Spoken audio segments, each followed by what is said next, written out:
Thank you everyone for joining us today for the quarantine edition of our Museum Intersections program, Derailed, the History of Black Railway Porters in Canada. My name is Joshua Dyer. I'm the Director of Marketing here at Museum of Toronto.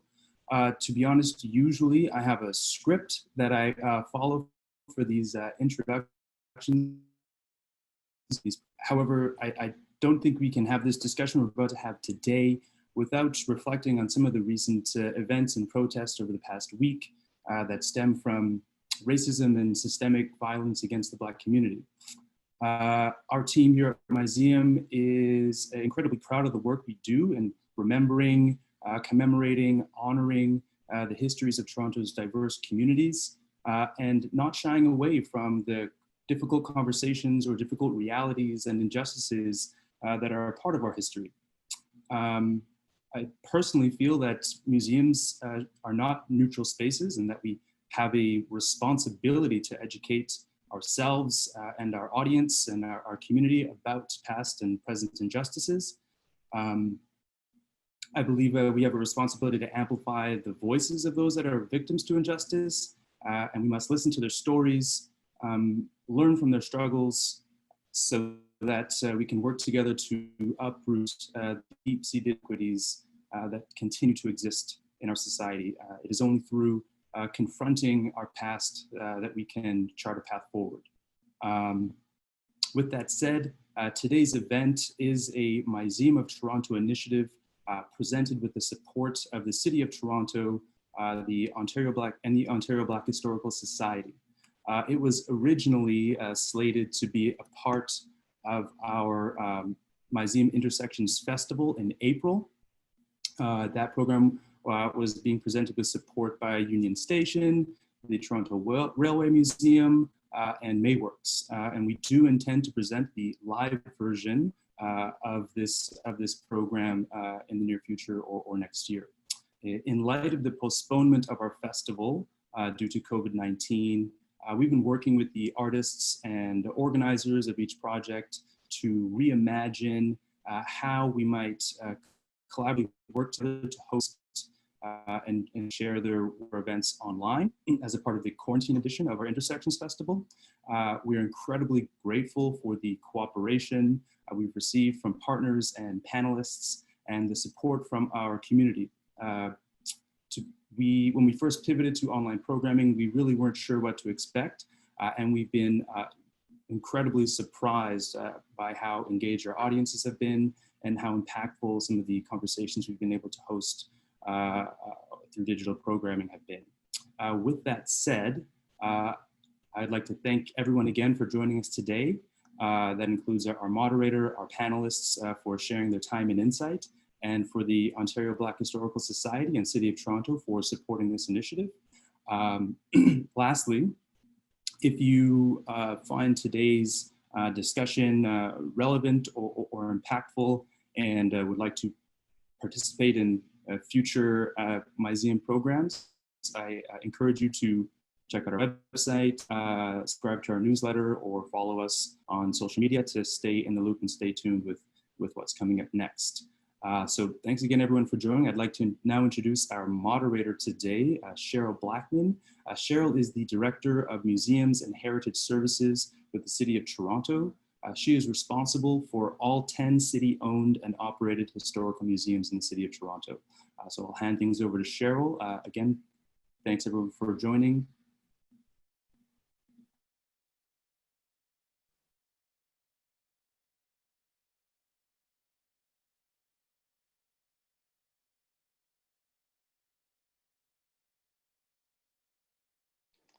So bear with me for 1 second, folks, while I get my audio to come back online. It's for some reason not wanting to come back up.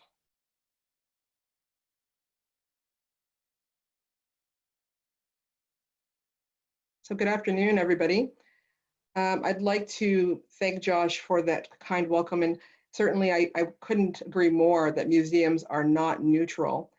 This is a really important time in the lives of everybody in Canada and the world, and museums have to play a role in storytelling and making sure that the voices of many are amplified versus the voices of few.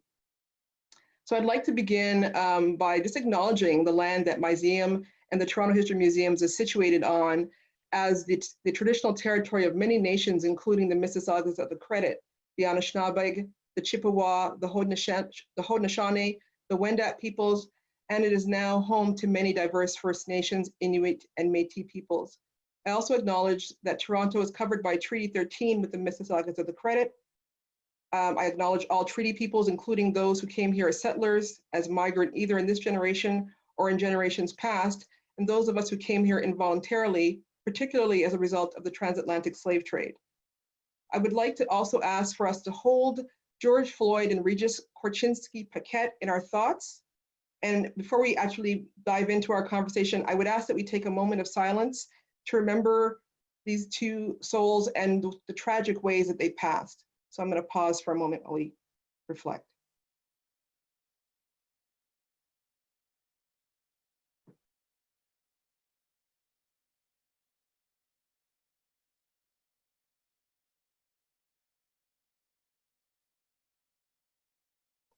Thank you. So in my role as Director of Museums and Heritage Services for the City of Toronto History Museums, we are actively reimagining Toronto's many histories, its past, its present, and its future. Our new program narrative states that the histories you'll experience here are not tales penned by a select few. They are tales and stories written by the many who shape them. They are as diverse as the perspectives and the experiences of our people, and we are many.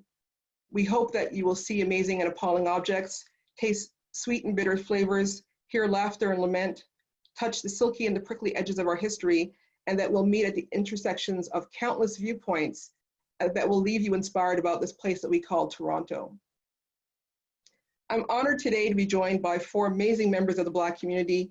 I had the privilege of meeting with them and chatting with them about this web experience, and I really am in awe of all the depth of knowledge and passion that they share for storytelling, and in particularly storytelling that is focused on the Black community and Black Canadians.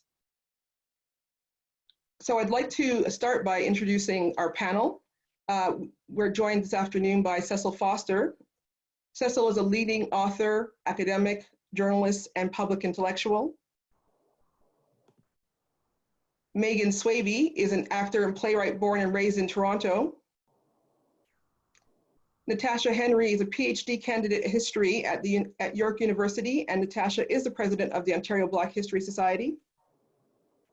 And Peter Bailey, who is an actor who resides in Toronto. You will find their detailed bios in the chat, and certainly I'm really honored to be the moderator today, and I welcome you to this conversation. So in order to kind of dive in and get started, we really must reflect on what's happening in the world today, and in particular in the last 10 days with the loss of George Floyd and Regis Korchinski-Paquette. So let me start with a simple question. I just wanted to know how each of you are doing. And I'll start by asking that question to Cecil. Well, thank you, Cheryl, for asking that question, and welcome to everyone who is joining us for this discussion. And I want to start by saying that it's a privilege to be participating in this initiative by my museum and everyone that's involved. I think I'm doing pretty well. I am missing everyone as I can't get out and meet them, and in particular, I'm missing my grandkids, so I can't get across the border as much as I would like to. But otherwise, I think I'm doing well.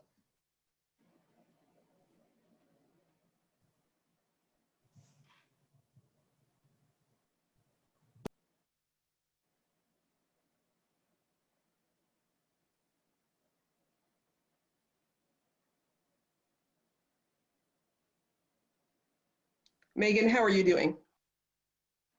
I feel like it fluctuates minute to minute a little. But I've been speaking a lot to my sister. She lives in the States in Grand Rapids, and on her drive-in to downtown, she had all these, military trucks following her. And she's like, this is my drive. And just sort of, yeah, like, I feel like, I don't know. I don't have a word for it yet. But right now in this moment, I'm really excited about this panel and seeing all these faces and seeing that there's so many people that are eager to join in and witness this panel. So in this moment right now, excited and really looking Fantastic. forward to the conversation. Great. Yeah. Natasha, how are you today? How are you feeling? Hi, good afternoon, everyone. Hi, Cheryl. I'm doing well today.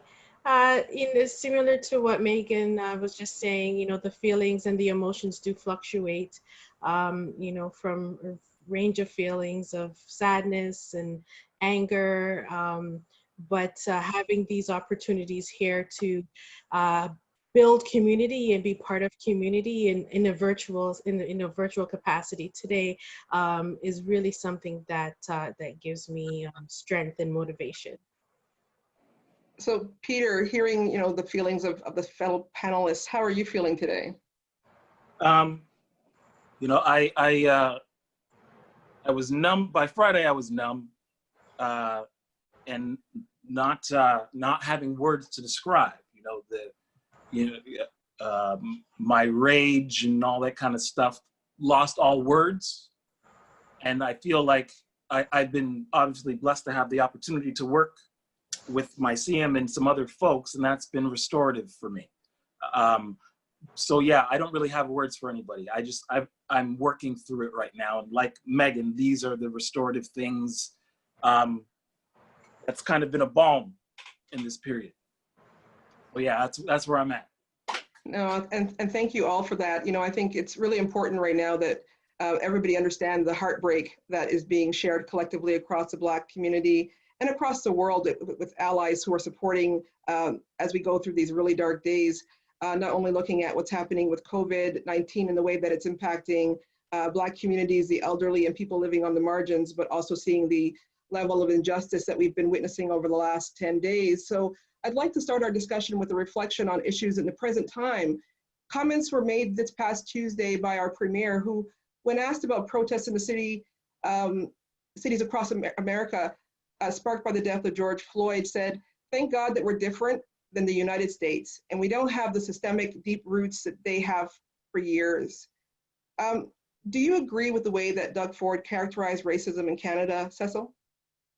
No, I don't. And I wonder when I read that if his late brother, would have even agreed with him when he said that.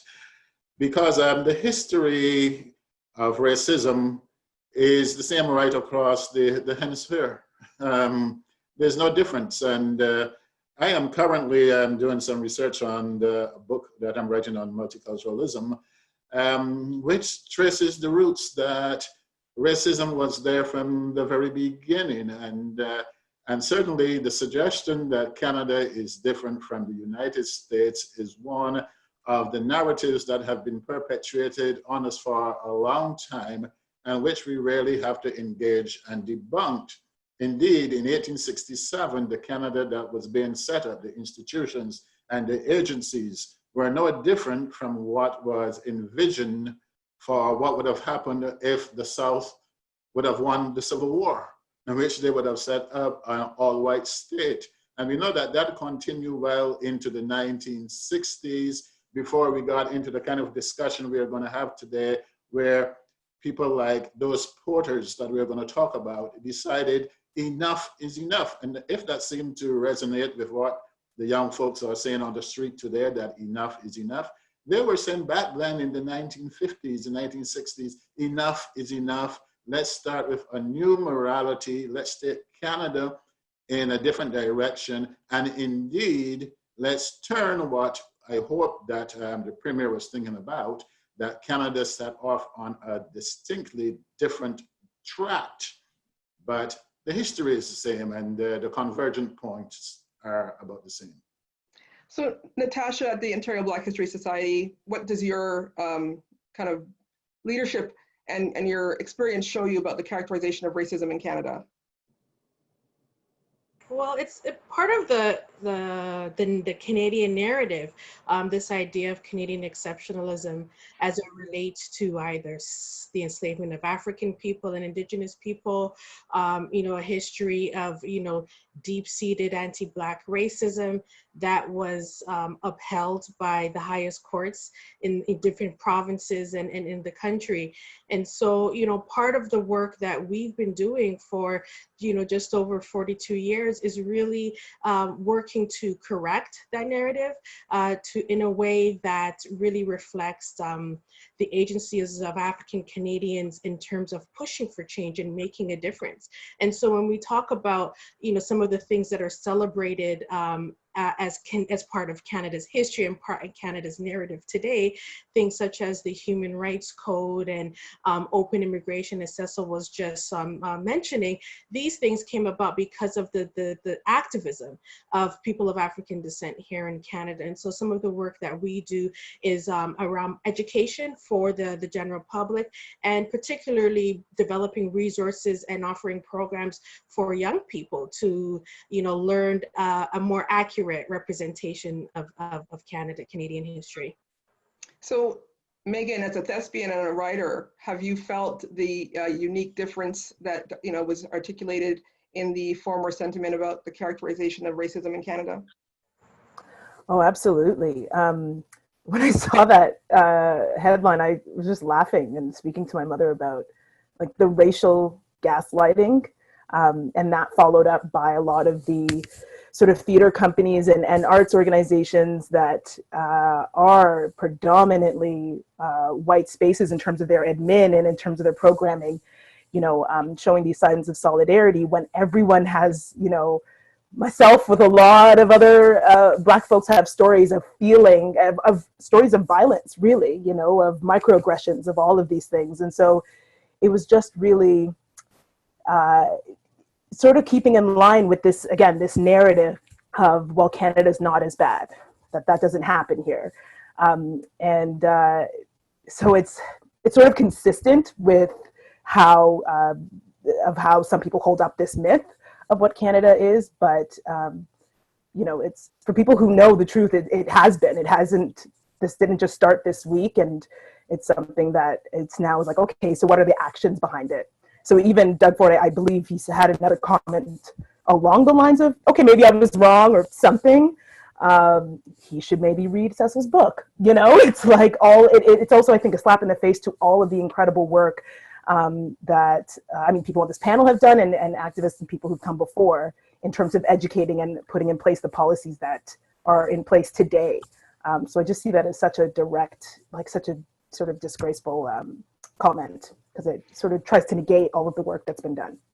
So Peter, as a Black man, as an actor, as somebody who has a very vast body of work, when you hear people characterize racism as being uniquely different or not even existing, whether they walk it back or not, how does that kind of resonate with you?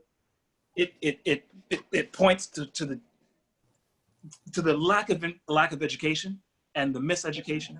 It reminds me of being in history class in high school and not being interested in Canadian history in grade 9. And I'm realizing it's because they didn't tell me the truth. And there were literally chapters in the books that we had that we skipped over that did deal with that. I clearly remember that, and asking teachers, why are we skipping over this text? It's not in the curriculum. McGraw-Hill, it's all tied to money.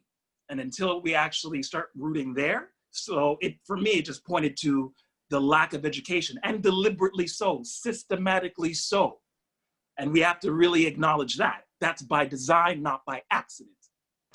And if I can just chime in there a bit on what Peter is saying, in terms of the design, something that I say all the time, and people who are listening here will know what I'm going to say. There continues to be nothing in the Ontario curriculum that all students in Ontario have to learn about our 400-year presence of African peoples here in Canada. And again, that is intentional. And so that is one example of systemic anti-Black racism that continues to be ongoing. And so, when we have people who, such as the Premier or the Prime Minister or other people who have a public platform, gaslighting or talking about, or just, willful ignorance, we have to, or the educational system is responsible for producing some of these and reproducing some of this, right? This level of ignorance and misinformation around whether it's Black experiences, racism, or colonization. And so, it really is overdue in terms of, attention being paid to through the curriculum. I think this is a nice opportunity for us to segue, Cecil, to you maybe sharing a reading from your book, They Call Me George, The Untold Story of Black Train Porters. Could you bless us with your words, please? You're muted still. Yeah, and indeed it is timely, because the story that I want to talk about and the excerpt I want is to place us in the moment of now and to think back of what it was like back in the 1950s, where history brings us to a point, but we know that life continues and we have to gesture to the future. So I'll give a very short reading about what those porters were thinking about.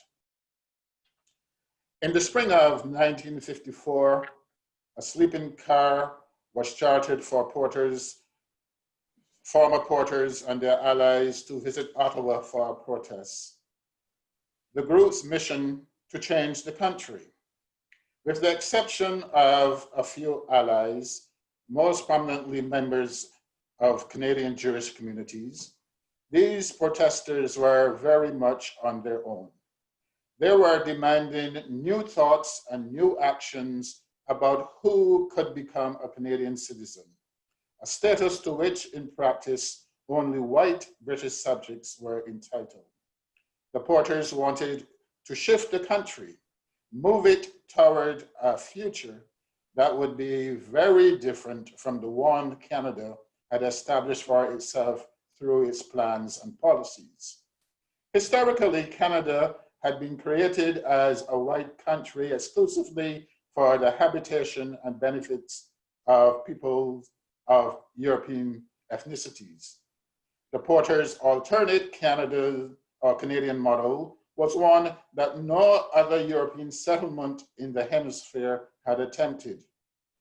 A new nation state created out of all the peoples of the world, a country of equality where specific ethnic groups would not have all the privileges and others none, and where every member of society had an unhindered opportunity to rise to the best of their own ability and imagining.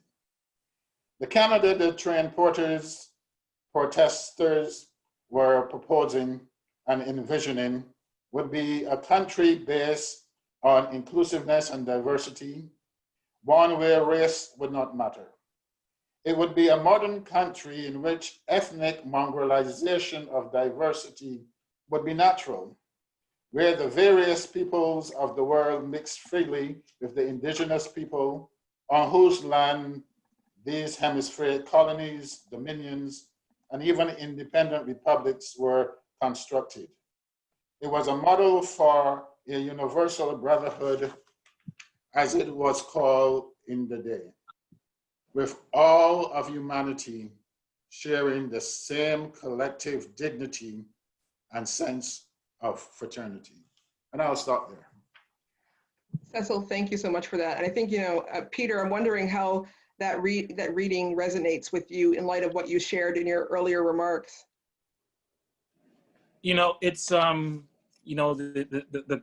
conception of multiculturalism, and Canada, multiculturalism versus the melting pot, but I'm reminded of the sense that it's still aspirational. We haven't accomplished that yet, just like the States hasn't accomplished, equality across the board. And it's something aspirational to aspire to, but something like I was saying, it's a destination. We haven't arrived there yet. So a comment like what Rob did, we're patting ourselves on our back for something we actually haven't done. And that's something we have to face. Maybe not people that look like us, because we know that truth, but that's something that white Canadians have to face. I mean, a couple of years ago, there was on the Toronto Star describing and admitting that we lied about a particular treaty, that Canada lied, and it was on the front of Toronto Star. And it was like it just disappeared into the consciousness. But if Canadians are actually going to make change and accomplish multiculturalism, we have to face those truths.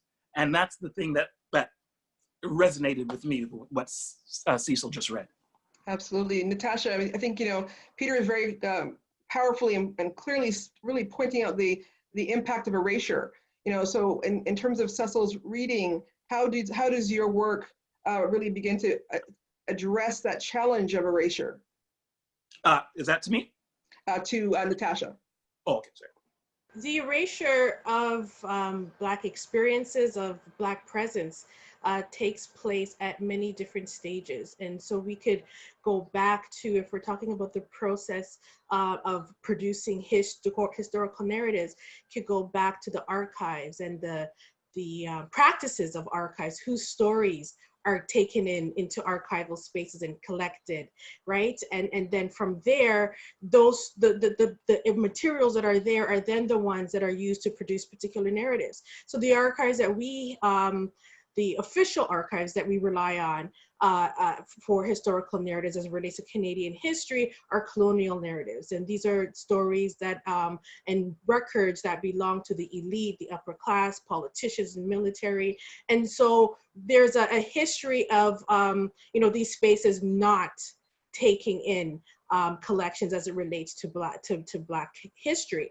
And so you have people who have, as a result, or even just to preserve history, we have individuals who have gathered these stories. So we have older people who have clipped newspaper articles, and we have recordings on VHS, for example. So you have individuals who have also archived Black stories. And so here comes the Ontario Black History Society, where we have a group of community members from the Black Canadians who were very concerned about what their children were not learning about, and concerned about the record keeping of the collective record keeping as it relates to Black history. And so the Ontario Black Historical Society was born out of that. And so that's a real strong mandate of ours, is to preserve and to gather and to collect these stories, whether it's interviews, whether it's through exhibits, through different artifacts, and paper records. This is important work, and this serves as a counter narrative to the dominant narrative that silences and erases Black experiences. So Meghan, as a in the work that you're doing, writing plays, and you hear Natasha talking about the gaps in the facts, how does that impact your ability to be a storyteller when you hear Cecil talk about and read about that chapter, that excerpt from the book? Absolutely. It's interesting. There's I just want to shout out Amanda Paris, because she's done so much wonderful work and is an artist herself. But the spotlight article she's been issuing called Black Light, and did a spotlight on Black filmmakers and the history of that, as well as female Black playwrights, and just thinking of the lack of documentation. And when we're looking at in theater, oftentimes in general with Canadian playwrights, it can be rare to get a second production of something. And so you think of the sort of lifespan, or whether things are published, and how that trickles down into within these training institutions, when students are looking for monologues, and when they're depending sometimes on what they're being given by professors, and there is, it's void of monologues that they connect with, or taking that extra step and having to scour and find those things. And so there's that in terms of the lack of documentation in terms of performance, and that it's there, but like Natasha was saying, sometimes it's those individuals that are cutting out the newspapers, and also the oral history of that, and how storytelling isn't always documented. So I find that is also presents another challenge, and some may see it as, if it's not documented, then it's somehow less legitimate. And so I think that is a constant challenge. And of course, now we all have cameras and things in our phones that has given rise to where everything's sort of maybe even over documented, but then you have algorithms that push certain things through and whatnot. So it's always coming up as an issue that I think is important to be aware about as creators, storytellers, performers. Yeah. So I think, that's a really important point that you make there. And Cecil, I'm wondering, about all the things that you're hearing and just what, when you were thinking about writing a book called, They Call Me George, and telling the story, the untold story of Black train porters, what would be the thing that actually motivated you to look in that direction? Look, I have always been fascinated by the story of the Black men who built Canada. I spent quite a bit of my time as a reporter. Some people might recall my reporting days from the Globe and Mail, the Star, the Financial Post, and elsewhere. And I was always fascinated by the stories about the Canada and the building of Canada. And especially when I was a transportation writer and I would write about Via Rail and the transcontinental travel, and the story that Canada was built around this ribbon of steel. And I was fascinated by that, but the more I researched, I found that very often nothing was said about the people who actually worked the trains. And that's when I really became enamored. And of course, I got to meet some of the older porters and got to find out about their story, about how difficult it was. But in a sense, and I want to borrow one of the words that Peter said, that it was aspirational, but it was also inspirational, because out of it, they set themselves goals, but they also look among themselves and inspire themselves. The notion that they belonged in Canada, the notion that they are Canadian, the notion that the Canada of the future would find those two things uncontrovertible and would be accepting of those things. It was at the same time aspirational as something that they wanted, but it was inspirational in the way that they went about doing it.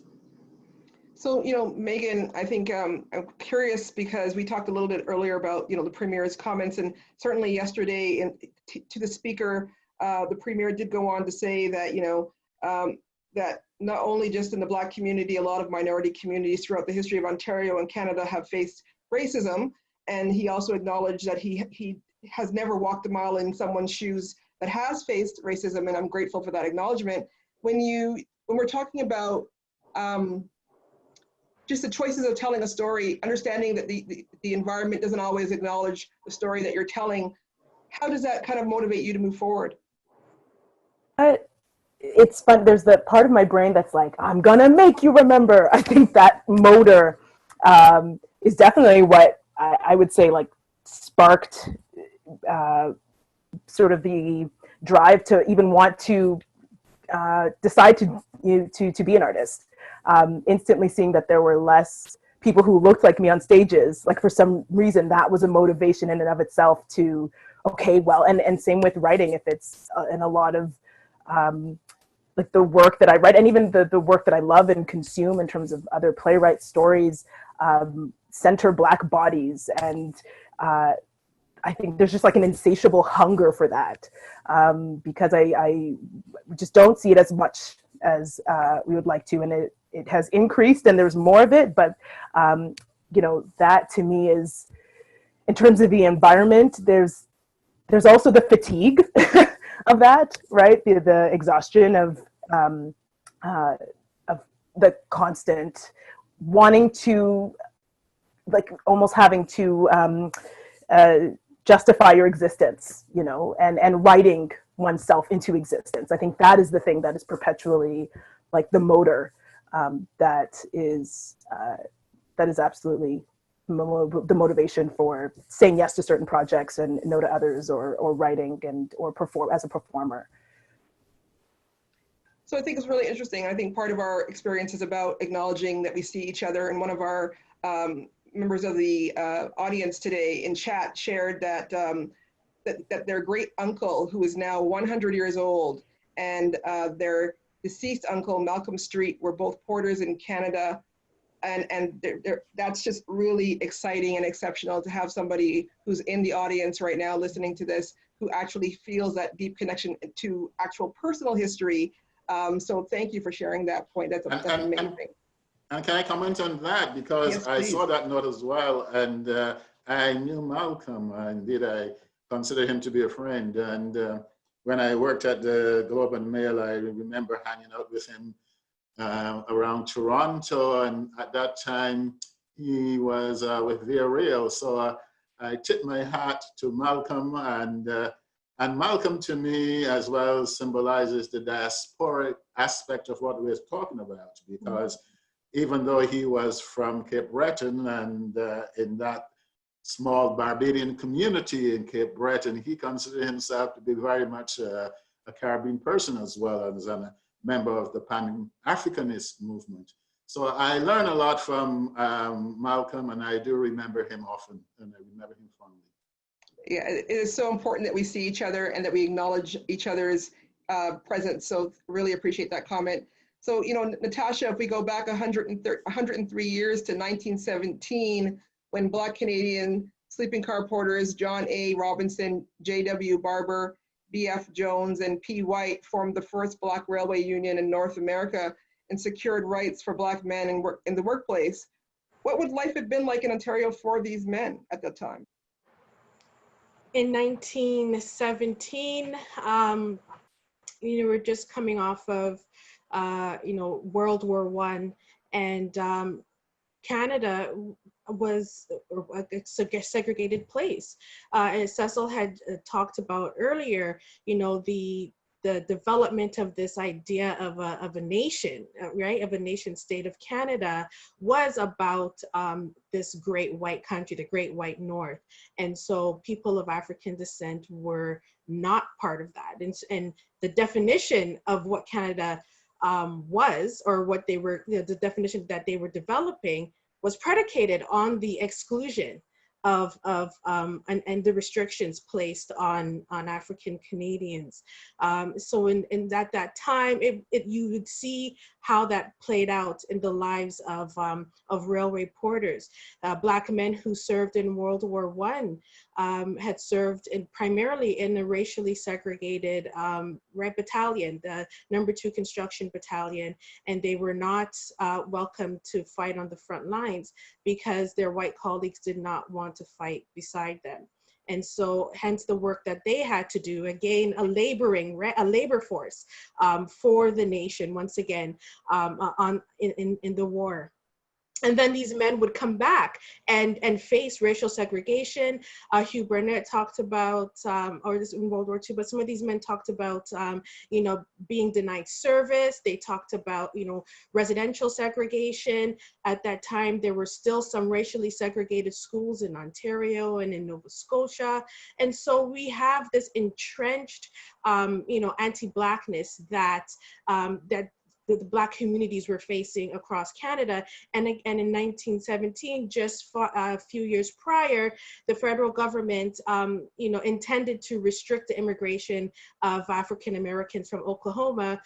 These people were trying to take advantage of the free land, I put in quotes, to settle out west. And the federal government wanted to institute a 1-year ban on Black immigration into Canada at that time. And so, you know, it really speaks to some of the structural barriers that the Black communities face. But then when we take a look at, you know, the stories of these men and their families, we really get an appreciation for who these people were as individuals, who these people were as part of Black communities, and better understand, you know, their lives and their experiences, their contributions, and really present a fulsome story. And so it really is important to put a name to some of these experiences, which Cecil does through, you know, through his book. Thank you for that, Natasha. In fact, another one of our audience members just shared that their uncle from Nova Scotia, who is also 100 years old, is Denzel Braffett. So that's, you know, really, it's amazing that we have this presence today, Cecil, and I feel like, you know, you've really called the ancestors to come to this call through the people who are not only panelists, but who are listening. So talk to me a little bit about who these men were. Where did they come from? How did they end up in these jobs? Were these jobs kind of fitting of their station? Now let me stay with the name Brathwaite. Indeed, with a Barbadian pronunciation, it would have been said as Braffett. Because much of this story begins with a guy named John Braffett out of Nova Scotia, who in fact had been born in Barbados, spent some time working on the Panama Canal, ended up in Nova Scotia. And of course, at that time, the only job that was available to Black men was working on the railway. And he spent his life working on the railroad. And when he retired, he wanted his granddaughter in Barbados to come and spend some time with him. And when he applied for a visa for her, he got back the standard statement that said, look, this young woman is coming from a tropical country. She is Black, and Black people cannot survive in Canada. So no, for her good, we are not going to allow her into Canada. And of course, they had heard that story so often for almost 100 years before. And this was at the point when he and many of the porters really got angry. They used that as the test case. They got a member of the CCF at that time to take the issue to Parliament. And as a result, they started to put pressure on the government. Then we have a follow-up for this is Stan Gazelle and others, where Stan is doing all of the major research and feeding it to the CCF to prove that there is nothing, no credibility in any of the arguments that the government is making that Black people could not survive in Canada, because most of all, they were the porters who were Black and who were in Canada. And that was the beginning of the story. That was the beginning of the narrative. And out of that, they got the strength. So I take my hat off to the Braffits, who in fact are responsible for a lot of what happened and what became ultimately multiculturalism in Canada. Thank you for that. So Natasha, I understand, because Cecil just mentioned Stanley Grizzle. I understand that the OBHS has some artifacts. Can you share a little bit about what you may have brought to share with us today? Yes, absolutely. The Ontario Black History Society, we do have a collection of materials donated to us over time. And more recently, through Stanley Grizel's estate, he donated to us a few artifacts. And so we were really delighted and honored to be recipients of these items and in effect stewards of some of this history. So I just wanted to share some of these items.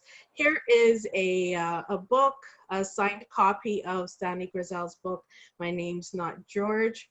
And you know, I chose to show this today because it's one aspect of you know, the importance of writing our own stories and documenting our own stories. Here, Stanley Grizel's, you know, story is documented in his own words, a really important contribution to Canadian and Black Canadian history. The next item, and that's the cover of his book. The next couple of items here is a cap. It was his one of his porter caps, and again, this is something that speaks to his experience as a sleeping car porter, and you know, part of their job was to be dressed meticulously in their uniform, and this is one of his caps. The item here, this is gavel as well. If you could just go back one quick second. That is also his gavel. Stanley Grizel was the first Black Canadian Citizenship Court judge, and this is the gavel that he used in the court for some time. The next image is an image of Stanley Grizel with the Honorable Lincoln Alexander.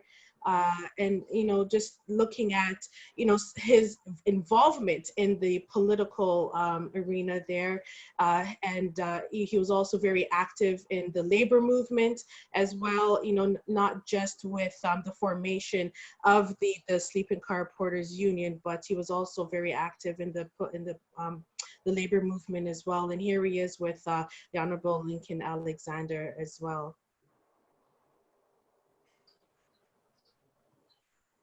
And if you could just go to the picture, the following image, this is a postcard that was part of the collection that his daughter, one of his daughters, Danny Grizel's daughter, sent to him from the United States. And in the note, she records that she saw this image, this postcard, and immediately thought of her father, that it would be something of interest to him. The image is of Black women who were working as on the railways, and they were working, let's see here, I just wanted to make sure I get this right. So these women were working and they would shovel some of the coal and all of that is related to the railway. And if you can go back to the back of the postcard. Why I chose to share this image as well is because in the story of the sleeping car porters, the men, of course, the porters were men, but there's also a huge story behind or beside these men, and that of their wives and the women in their lives and the roles that Black women played in the movement that the porters were part of. So, there were women who were part of the Ladies Auxiliary, for example, who did a lot of community work and held a lot of social events. And here is, with the image of the postcard, it also pays attention to the employment situation that Black women faced during that particular time. So, coming out of the history of enslavement, Black women primarily and continue to work as domestics, right? They were very limited in their employment opportunities.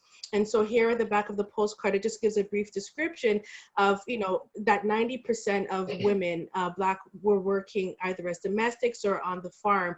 And that, when the war happened, there are few opportunities came for Black women to work either in factories or in other industries, and such as we see in this image here. So it's also important to represent, that relational history between the Black men and women during that time through the stories of the porters.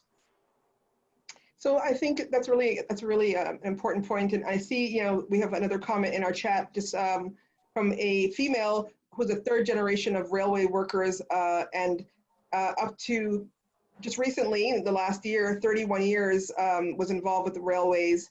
And so this opportunity to hear the names being spoken again really does actually create impact for this audience member as well. So thank you. And I think, I guess for Cecil, I'm wondering, when we talk about They Call Me George, and we're trying to create some context for folks who really don't understand, what porters were called and just that way that they lived under the kind of the auspices of a deeper, darker kind of history, and in particular, George Pullman. Maybe you could tell a little story about George Pullman and how, porters, the Black porter experience kind of came to be. Wonderful, and I'm glad that we had that picture of Stanley's book, My Name Is Not George, because that typified how people like Stan and others felt. They absolutely hated that name. The idea of porters go back to about the 1860s, after the end of the American Civil War and the emancipation of the slaves.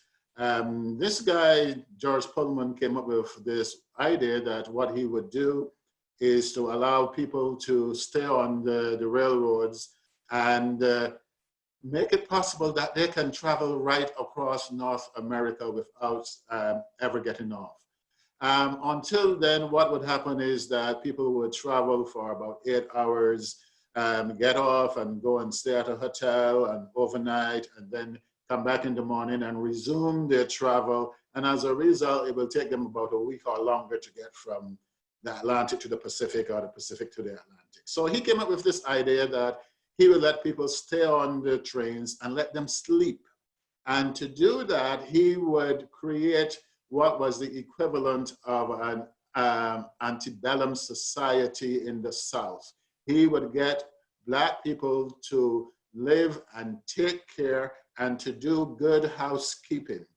And that's what the porters were. Indeed, when the union was started to set up the Sleeping Car Porters Union, it was called the International Brotherhood of Sleeping Car Porters and Maids, because Those were the jobs that were available to Black people.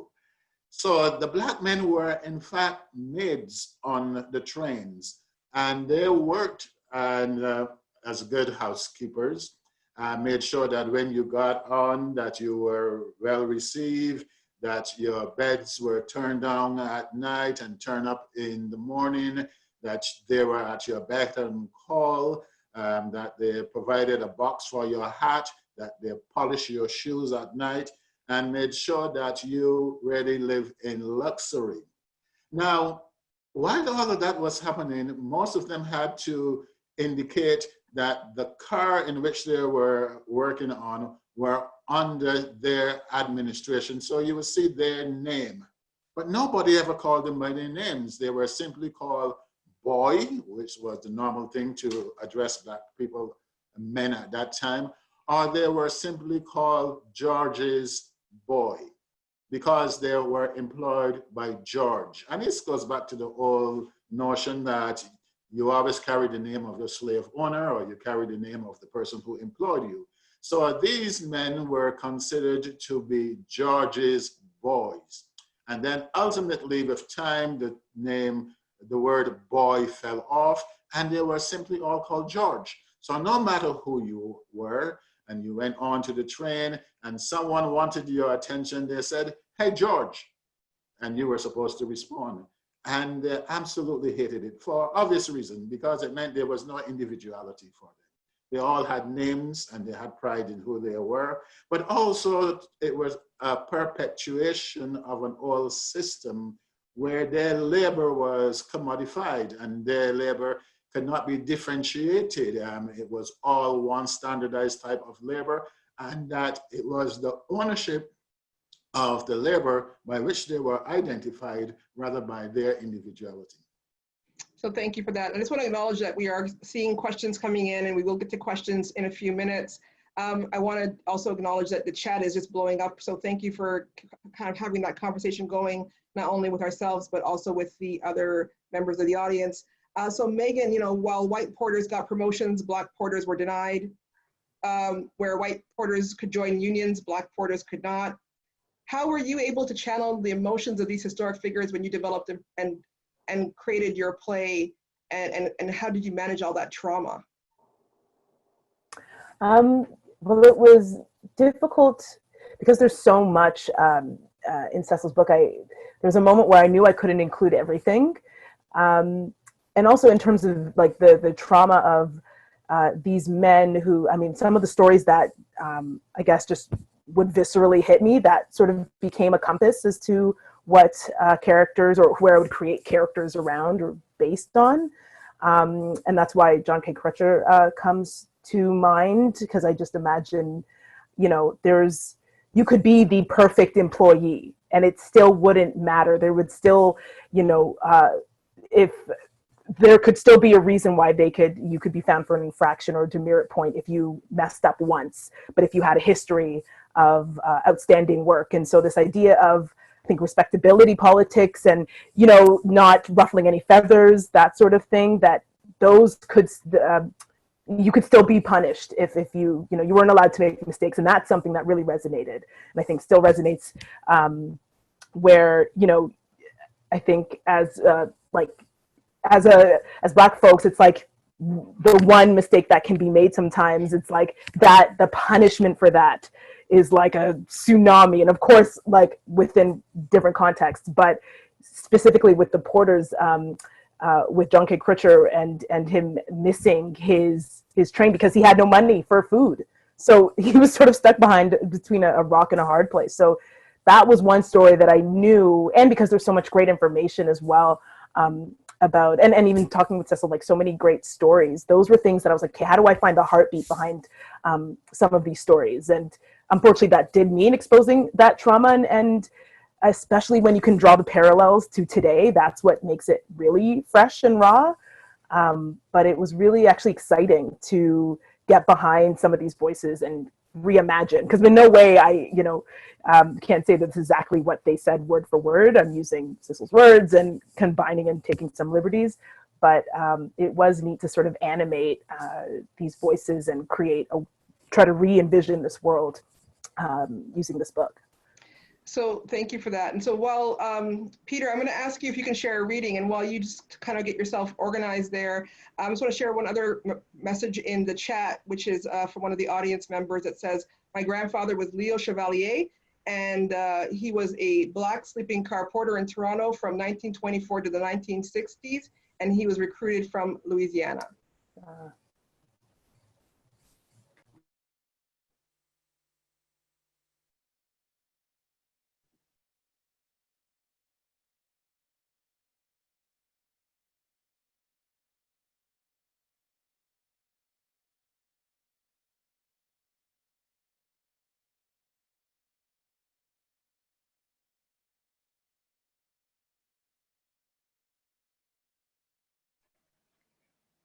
Oh, we're recording now? Okay. Name for the record is John K. Crutcher. I'm 52 years old. I've been a porter for the CPR, Canadian Pacific Railway, yes, for 20 years. I'm not sure why you want to talk to me. I guess the whole thing was like a ticking time bomb.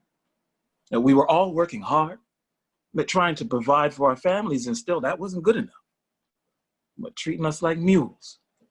Mindless mules who should be grateful for whatever scraps we got. It was Christmas Eve, 1954. Now, I was assigned to tourist car number 360. And that train was to depart at 10:25 p.m. sharp. And when they say sharp, they mean that. There's no wiggle room. Now, we was leaving Union Station just up there and heading to Winnipeg. A long and cold journey. Now, with the train departing for 10:25 p.m., I'd report for duty at 7:30 p.m. because there's lots of work to do in the carts before a passenger even steps foot on there. I did my mandatory inspection to make sure the car was impeccable. Beds made and turned down, floors swept, ashtrays turned, empty, towels folded. If one thing was skipped or carried out incorrectly, I could get hit with demerit points. Now my record was clean. But for all my years working, not one demerit against me. I had seniority after having worked for the railway for many years. But sometimes I got stuck working the holiday shifts. No one liked working those. Like Christmas Eve, that should be spent with your loved ones, not on a cold, empty train. I didn't have a family of my own, but my fiance Mildred and I were making plans. My pay from the railway wasn't much, but it was steady, most of the time, that is. So when I completed my checklist and went over it once more, I stood at the door waiting for the passengers to board. It was Christmas Eve. No one boarded that train, not a single soul. I called up the reservation office and was told there would be 2 passengers in my car and 3 over on the neighboring car where my buddy James Ewing was working. See, you don't get paid to work on empty trains.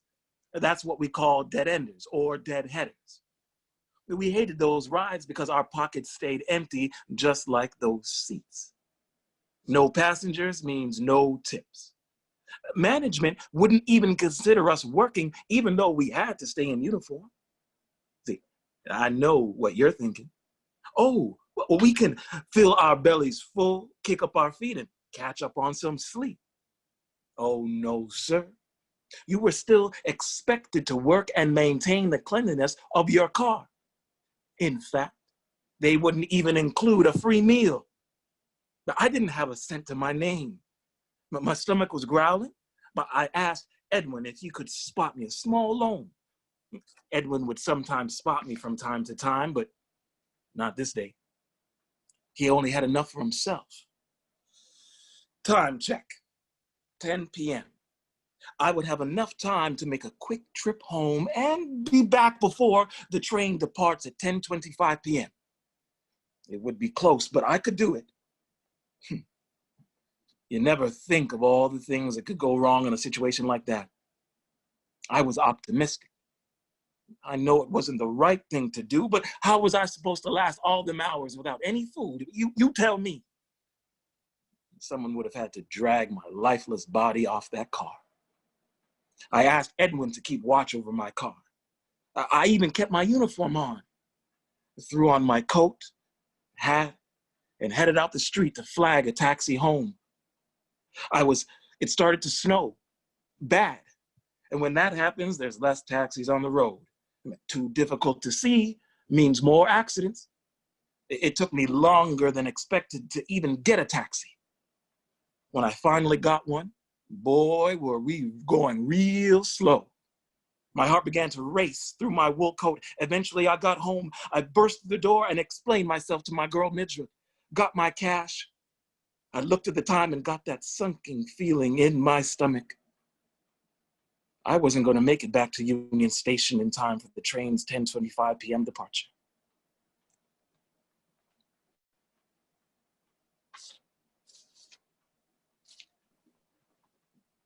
Thank you, Peter. That's so powerful. And I guess, I would ask you, having just shared that with everybody, the reading, how does that make you feel? Understanding that these are real people who had these experiences on this land. What strikes me between reading this and the similarities between now and then, what touches me is the denial of our humanity, that we're not equal, and to strike that at every turn, and that's something that strikes me and leaves me speechless, because it still happens today. So that's the thing, but also the struggle through that, to fight and to know that it was harder then, and that it serves as inspiration for now.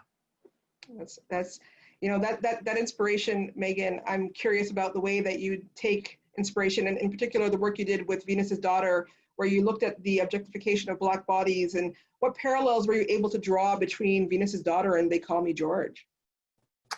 Oh, that's really interesting. Exactly what Peter just said so beautifully, like the denial of humanity. That is when I think of going through Cecil's book and even just work that resonates with me and work that I want to create for myself and really for like Black audiences like at large, that I hope to keep doing is building on the writing into existence. But if we're looking at the story, like Venus's Daughter was inspired by the story of Sarah Baartman, also known as the Hottentot Venus, who was a South African Khoisan woman who was taken from South Africa and brought to London, England. This was the time of human zoos. So the commodification specifically of Black women's bodies, which is something we see today, it is, consistent in terms of the currency that, everything from, sort of cultural appropriation and the things that we affix to Black women's bodies, but when they are removed and put on non-Black bodies, they have more currency.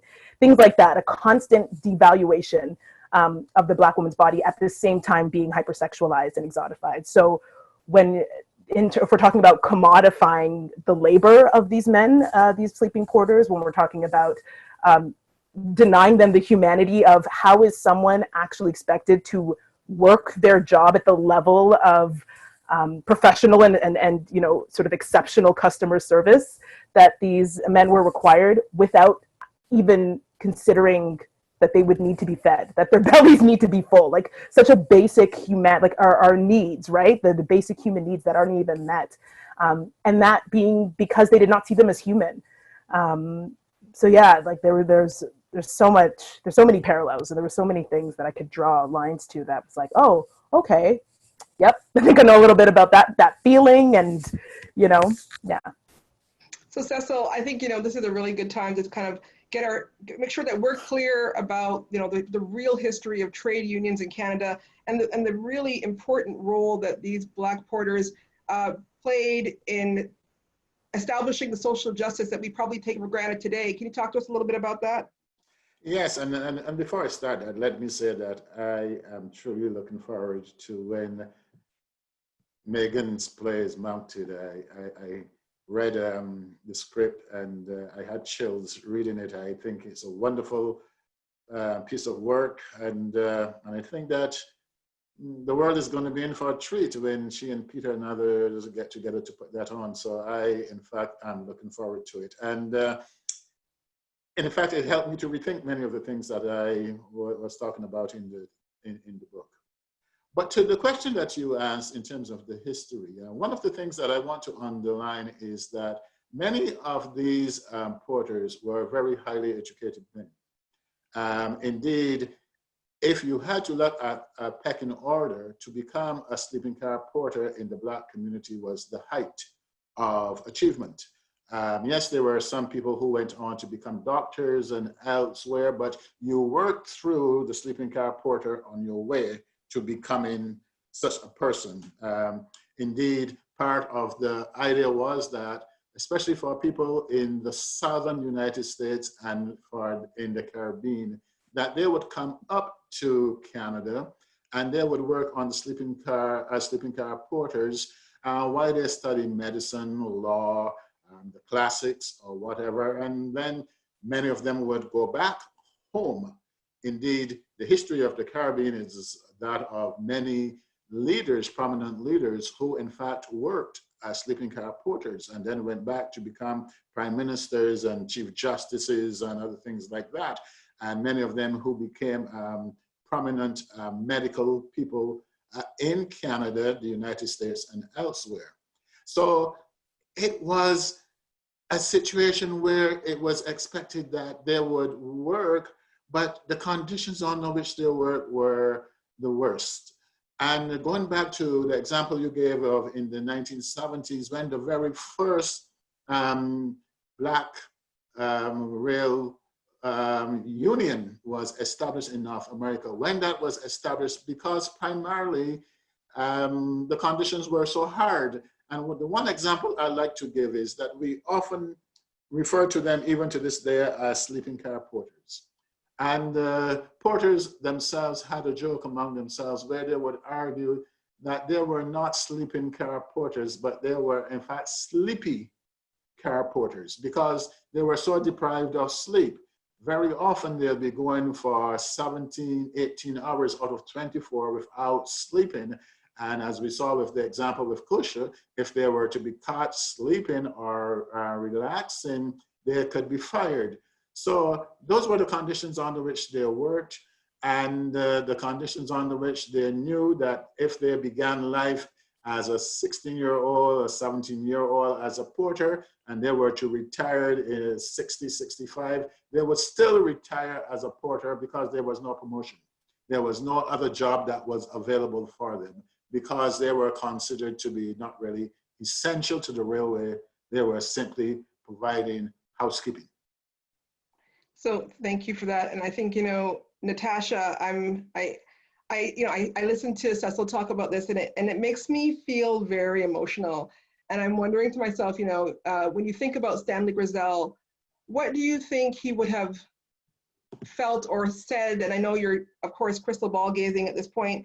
If he could see the unrest of the past week and the death of George Floyd and Regis Korchinski-Paquette, considering the sacrifices that were made to create a Canada where social justice is embedded, and to create a world where social justice is embedded with that American lens in mind as well?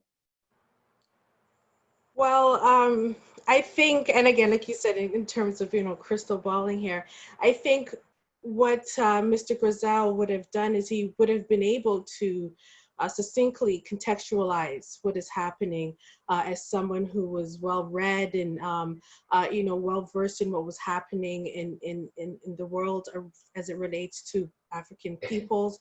And so he would have definitely been able to provide some important context to what is happening.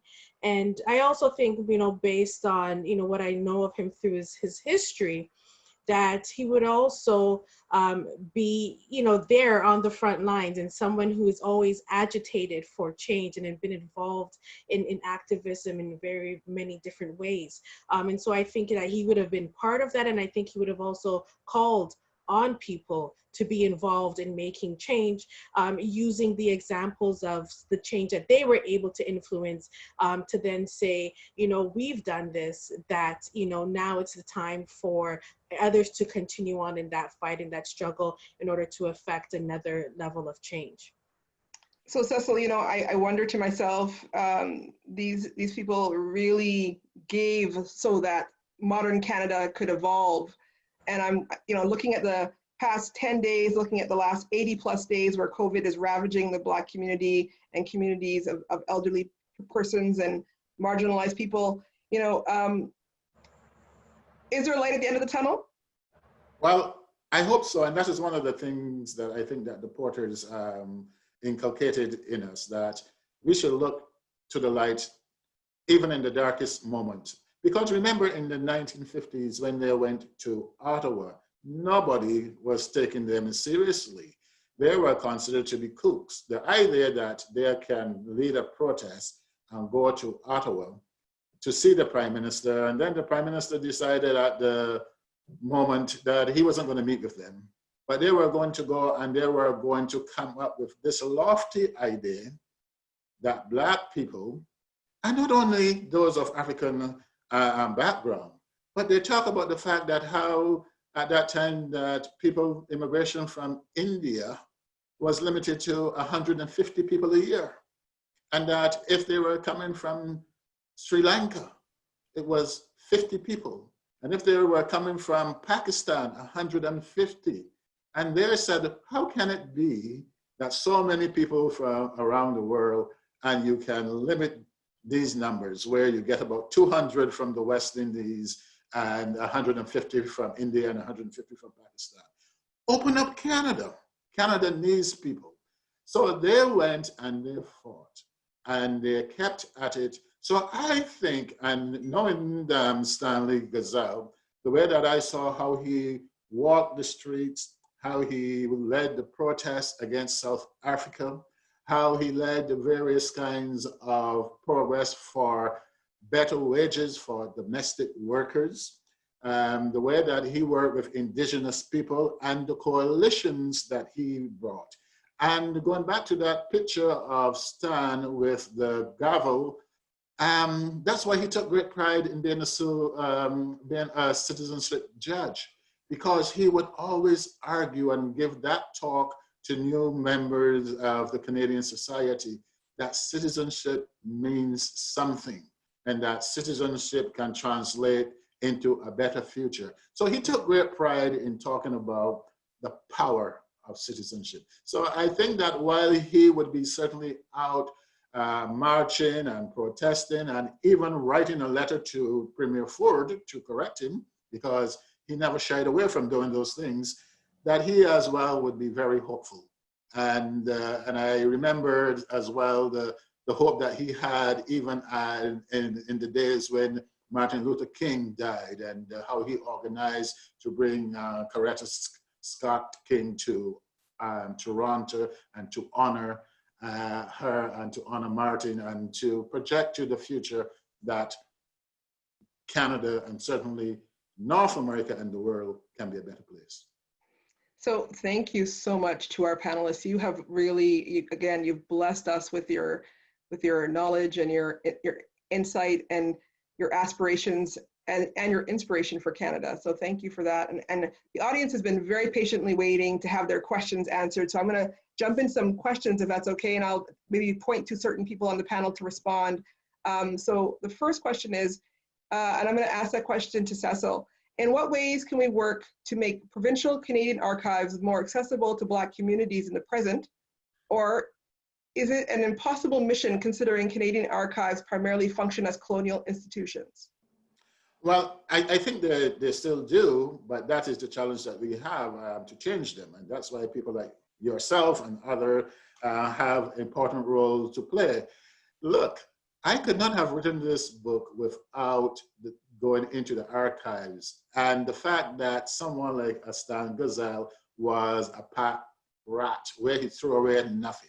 And when I went into the archives and I stumbled upon his funds, and I'm going through them and my eyes are opening and I'm saying, I thought I knew Stan Gazelle, and I write about this at the start of the book, how I would meet him on the street and talk to him. But when I went into the archives and discovered the things that he kept, and thank God that he never threw away anything, because he gave a pile of stuff to the public archives, he gave a pile of stuff to the Ontario archives, and he, as Natasha said, he also gave some stuff to the Ontario History Society. So he threw away nothing. And I think that's a very good example for all of us. And that those things are meaningful, but it also meant that he had a sense of history. He had a sense of what he was doing and the importance of the things that people like himself was doing.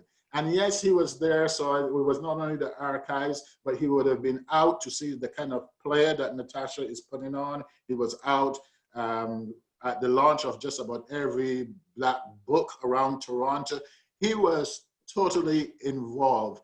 And I think that what he was saying is that citizenship and our humanity matters, and we can display it at many levels, and that we should live the full life. Thank you for that. And in fact, we're joined on the call today by the archivist for the Canadian Railroad Historical Association, who's writing and saying that it's much appreciated to be able to participate in the discussion, and that there's a sense that these kinds of issues are the kinds of issues that archivists take into consideration when they're doing their jobs. And really, I think there's a sense that a deeper desire exists for this particular archivist to share Black history and Indigenous history. So opportunity for a link up afterwards for sure. There's another question here. I'm going to ask this one to Natasha.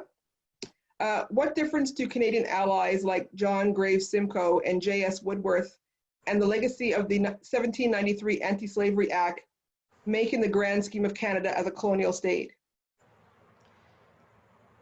Well, in terms of the legacy of the 1793 Act, what it did essentially was confirm the slave status for the African people who were held in bondage here. That's the first thing that it did. And so it really, you know, for some of the unsurety as it relates to slaveholding in different colonies in what we now call Canada, such as Quebec and Prince Edward Island, and Nova Scotia, what that piece of legislation did was acknowledge that loyalists and their descendants had the legal right to continue to hold those that they held in bondage at that particular time, and it was a graduated abolition that that piece of legislation put forth, because the majority of the politicians at the time, the members of the assembly and the council, they were themselves enslavers of African people at that time, or from families who enslaved African people. And so I think that sets a particular context as it relates to the presence and the social status of people of African descent here in Canada. But what it also did simultaneously was that it also created a space for freedom for people of African descent coming from other jurisdictions. So if they were able to come into Canada after that, after 1783, that they would be considered freed. And so we have this situation where you have, you know, people of African descent with differing social statuses existing in the same place at that same time. So John Graves Simcoe was someone who wanted to introduce the bill along with the Attorney General, John White. And of course, as I mentioned, it wasn't successful, but he himself is also a complicated character as well in terms of his motivations or his relationship as it relates to the enslavement of African people, because after he leaves here, he gets a post in Haiti where he wants to reinstitute the enslavement of the recently freed Haitian slaves at that time. And so we also need to look at these stories and what is happening in a global context to really contextualize the experiences of African people here in Canada. But so I hope that answers that question in a bit. Absolutely. Thank you, Natasha. And so, Cecil, one of the questions that's being asked is, are there any Black leaders within the Canadian rail transportation system left? And, I guess the other part of this question is, how did the Pullman system of racialized division of labor develop, and clarify for the audience if it was imported from the US? In a sense, it was imported from the US, and it happened because the Canadian porters, after they were disbanded from 1917 on, and they got tired of having to fight a sort of guerrilla warfare against the railways. Bear in mind that, for example, on the Canadian National Railway, they were unionized, but their union promoted segregation. They were in a section of the union which said that as sleeping car porters, they had no rights. So very often their fight for recognition was against their own union, the union to which they paid dues. And that continued well into the 1960s. On the other hand, you had those who were working for CP, and they could not organize on their own, because as soon as they set up a institution, a union, CP would crush it and try to create its own in-house union. And then I tell the story of this guy, Ernest, who came back into Montreal after a trip out west, and he is dog tired, and they accuse him of having fallen asleep while working. And he gets in about 9 o'clock in the morning, and they told him that he had to go to the office. And he goes to the office, and they kept him sitting there until about 12 o'clock, 1 o'clock. And this guy just wanted to get home and sleep. So when he got home, he wrote a letter to the guy who was setting up the Brotherhood of Sleeping Car Porters in the United States. And Randolph Phillip, who, as you would know, would be the guy who organized the March on Washington and who introduced Martin Luther King to give the I Have a Dream speech. So he was organizing the sleeping car porters across North America. This guy in Montreal, right, same, and said, hey, come and help us. And they came across, met in people's homes, in private places, and set up the union. And then after a while, the Sleeping Car Porters Union in Canada and in the United States was the same union. So Cecil, we actually have a member of our audience who's sharing with us that their grandfather and 4 of his brothers were sleeping car porters. And when they unionized, they had meetings at this person's grandparents' place. And so it really is, these are not stories that are that far removed from current day. And so I'm very happy that, folks are really able to kind of remember and share those stories orally, and having your book now exist. So it's also written is super, super important. And that brings me to my next question for Natasha. Are there groups working with the Ministry of Education to bring Black history to the masses in a more impactful way? Well, I would say that the Black community, Black parents, have been agitating for a responsive curriculum for quite a long time. And when you look back at some of the studies that have been conducted, going back to the first study in what is now TDSB, I think it was about 1978, 1979, the issue of curriculum and representation and the curriculum exclusion from the curriculum has come up. And so we have government after government who had been slow to respond. The curriculum as it stands now, there are optional topics in the curriculum. So teachers can choose from these optional topics, and some of these optional topics do speak to Black Canadian experiences. But there, as I mentioned, there isn't one specific thing that that needs to be changed. And so that's a lot of the work that I've done to advocate for, to develop resources, to have that representation in the classroom for quite some time. That's the work that the Ontario Black History Society that we do in terms of agitating for change. And I think, but particularly now is a great time, I think, to continue to push for that. If we have governments signing on to the International Decade for People of African Descent, and education is a large component of that, then we need to see that right? We need to see some change as it relates to the curriculum. If they're talking about addressing anti-Black racism, bigotry, and prejudice, and educating people in order to affect change, social change, then we need to see that substantial change in the curriculum. And so I would encourage people who are listening now to continue or to join myself and the Ontario Black History Society, Black community members and organizations who raise this issue all the time.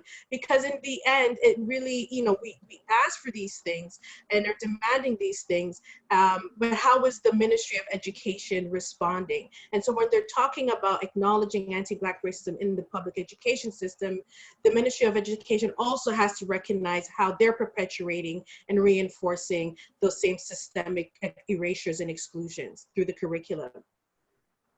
Thank you for that. And we have a couple more questions, and I want to try and get through as many of them as possible because folks have been so patiently waiting for us to get the questions. Cecil, some of the folks in the Q&A section are making connections between emancipation of slaves and liberation of Canadians and the plantation slavery system. Can you maybe just clarify the relationships between the antebellum South and emancipation and all these different points in history that kind of lead us to where we are now? Well, in a sense, they're all connected too, because if we start the narrative of thinking of the abolition of the slave trade in the real South in the Caribbean in 1806, 1807, and then we jump to emancipation in the 1830s. But remember, somewhat similar to what Natasha was talking about, it wasn't complete or freedom. There was a period of apprenticeship where Black people supposedly had to learn how to become free. And that is part of the idea that I guess that Simcoe and others were dealing with when they kept that joint or two statuses, that some people were free and some people were not. There was always the question is that were Black people equipped to be free? And then we have the Civil War in the United States, where slavery had continued, and ultimately Lincoln issuing his proclamation, bearing in mind that he issued it at a point when it looked as if the North might very well have been losing the war, and he needed extra soldiers, and he needed people to disrupt the South. And so we then had the proclamation, but the reconstruction that happened after that was very temporary, which meant that Black people did not really have full citizenship, and they were left out, and the only jobs that were available to them again were working as housekeepers on the trains. They could not become supervisors, they could not become engineers, they could not become anyone that was considered to be important to the operation of the train. And this became important because let's deal again with the notion of sleeping.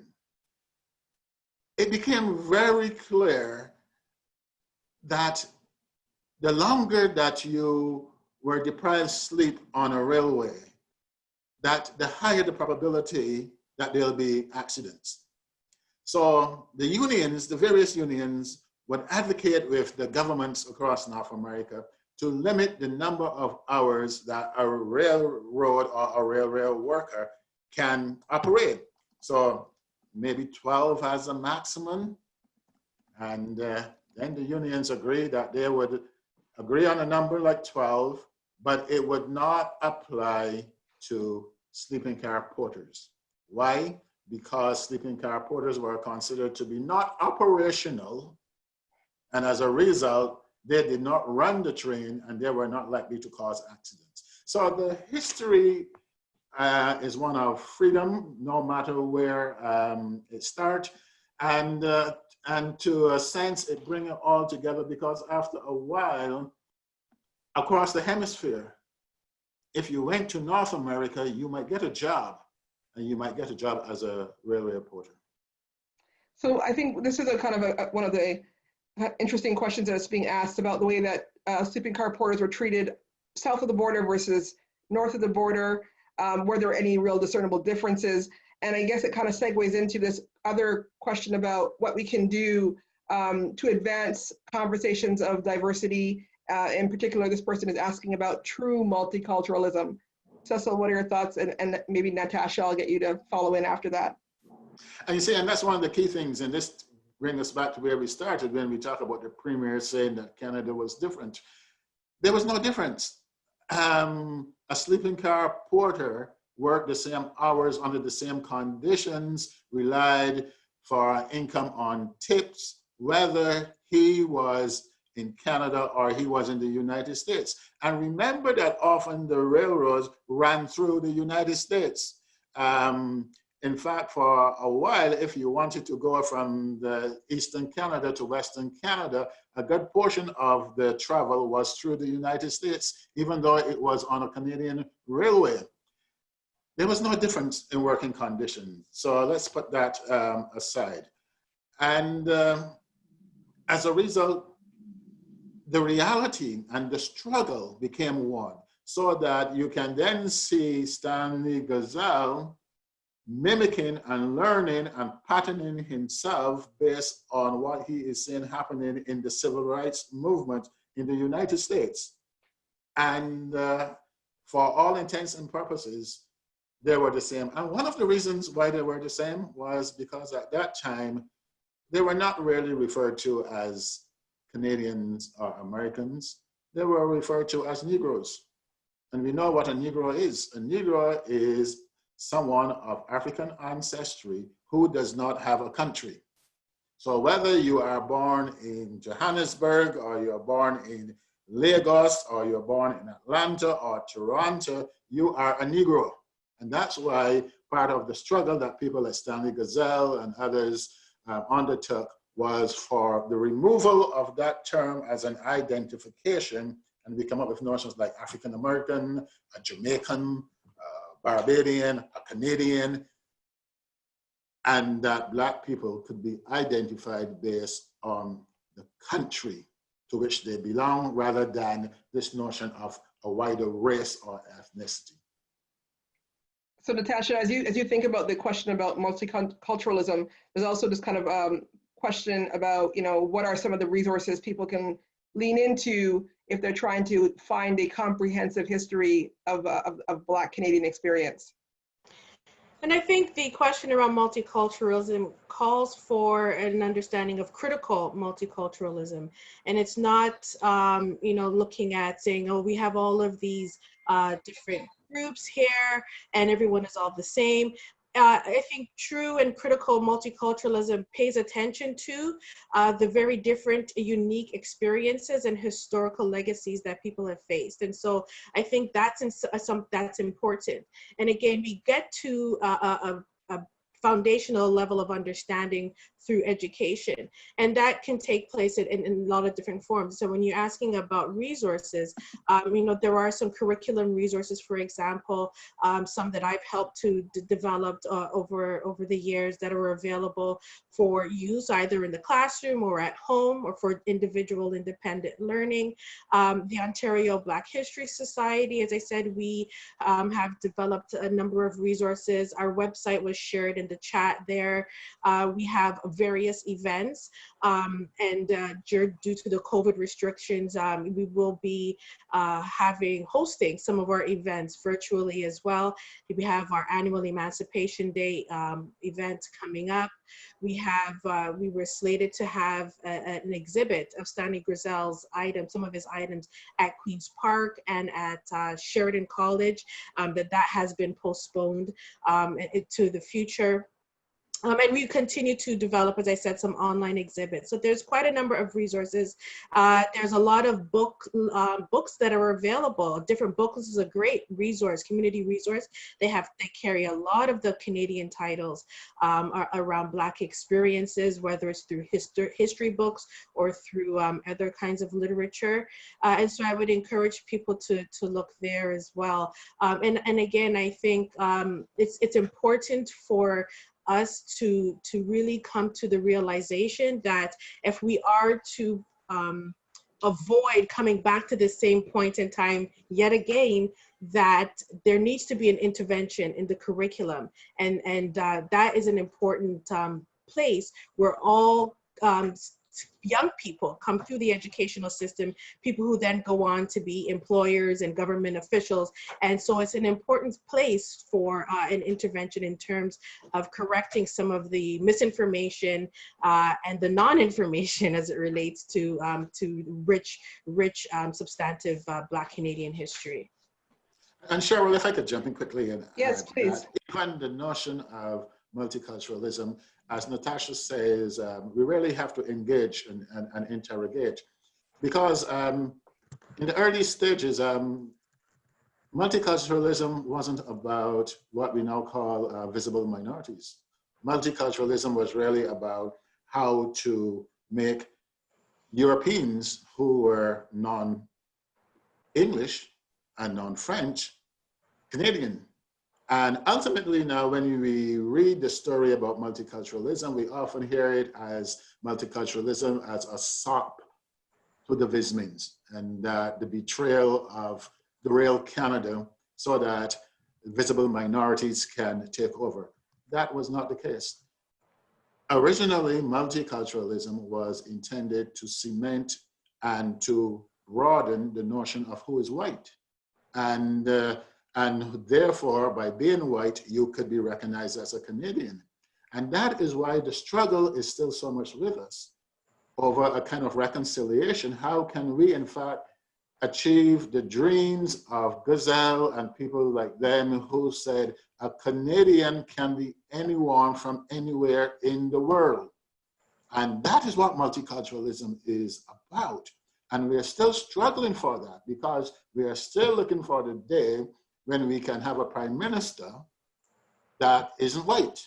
And we're still looking for the day where we can have people who are running the institutions, the CBCs, the courts and others, who are not white. And that is still the challenge for multiculturalism, to make multiculturalism really real in terms of recognizing the many cultures and peoples that produce different cultures in the world and how they can be at home in Canada.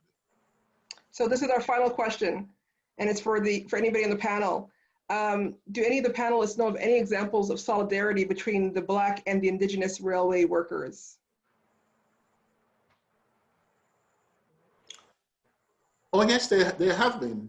I mean, and even if we go back to the sleeping car porters, they themselves had outreach to the Indigenous people. When you look at the work that Stanley Gazelle did, and remember that someone like a Stanley Gazelle who was involved in the, as a politician and who ran for office. But again, when we talk again about the Ontario History Society, we talk about people like Dan Hill and his wife and others. They were very much involved in the fact that any issue, trade union, labor issue, that it had to be multiracial.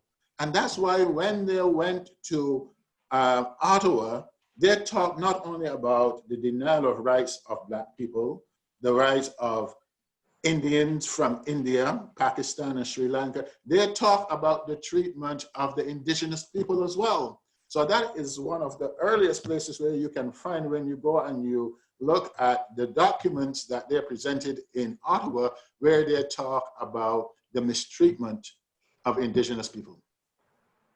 So, you know, I think this audience and this panel, I have been absolutely blessed to be your moderator this afternoon. And I thank you all, Cecil Foster, Meghan Swaby, Natasha Henry, Peter Bailey, for your kind and generous sharing today, and for your truth, more than anything, your truth.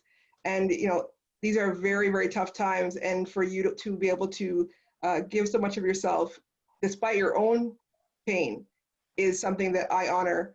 And for our ancestors who made this possible today, I am ever grateful. So thank you so much for having me as your host today and your moderator. Back to you, Josh.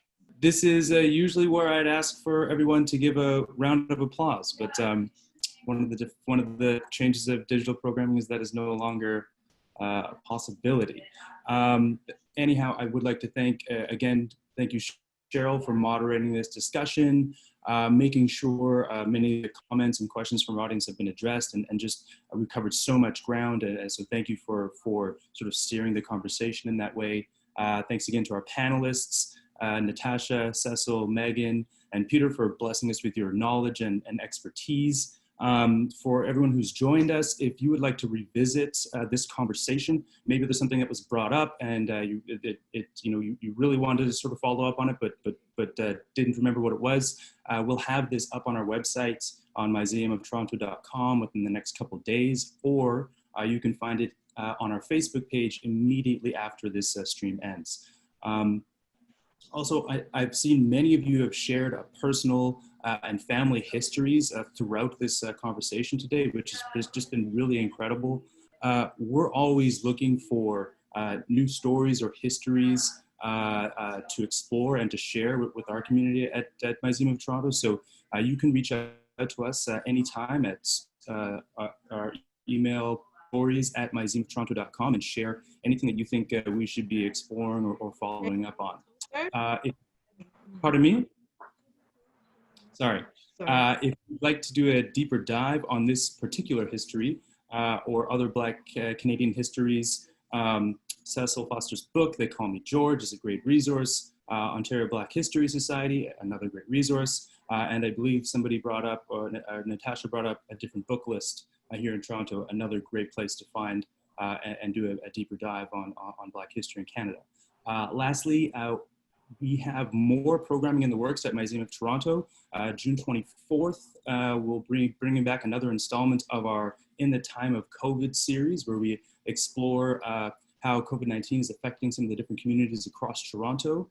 And on July 1st, we'll have our second annual Canada Day program that explores Canada Day through an Indigenous lens. We might have something in between now and June 24th, but the best way to find out about that is to follow us on social media, check out our website, or subscribe to our e-newsletter where we do a weekly update. Again, thank you everyone for joining us today. Thank you all the panelists for sharing your knowledge. I personally know this is a bit of a difficult time to do that sort of, there's a bit of soul searching required to sort of, if you're part of the Black community, to even sort of discuss these issues. So I thank you all for sort of taking the time and lending yourself to do that work. So thanks again, everyone, for joining us. Hope to see you all soon. Thanks. Be well, everybody. Take care.